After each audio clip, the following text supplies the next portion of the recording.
Лично лидерът на НДСВ Симеон Сакскобургготски и неговата съпруга Маргарита дойдоха в Мизия, за да представят и подкрепят листата на НДСВ за Врачански избирателен район. В листата са включени ценни и достойни хора като Христина Христова, доктор Антонио Георгиев, кметът на община Мизия, доктор Виолин Крушовенски, заяви Симеон Сакскобургготски и сподели, че посещението в Мизия му носи много радост.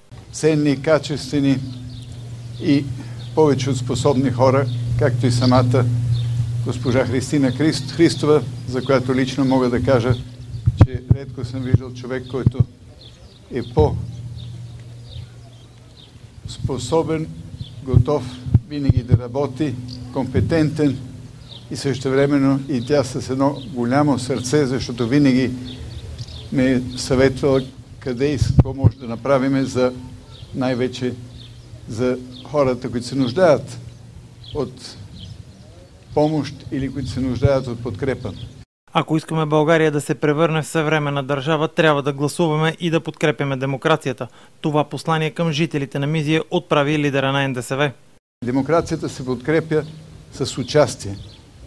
Понякога може да е просто да причини, че човек би искал да бъде другаде или не му се гласува, но повярвайте ми, демокрацията се укрепва точно с това, с участието, с гласуване. Защото аз понякога го казвам и на шега, но това е нещо, което е факт. Ако не участваш, нямаш и право да критикуваш и да протестираш после, понеже не си участвал.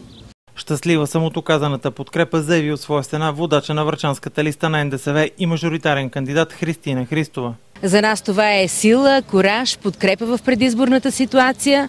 Много съм щастлива, че Негово Величество призова хората да гласуват, за да бъдат после спокойни и силни да критикуват управляващите, ако те не изпълняват своите ангажименти.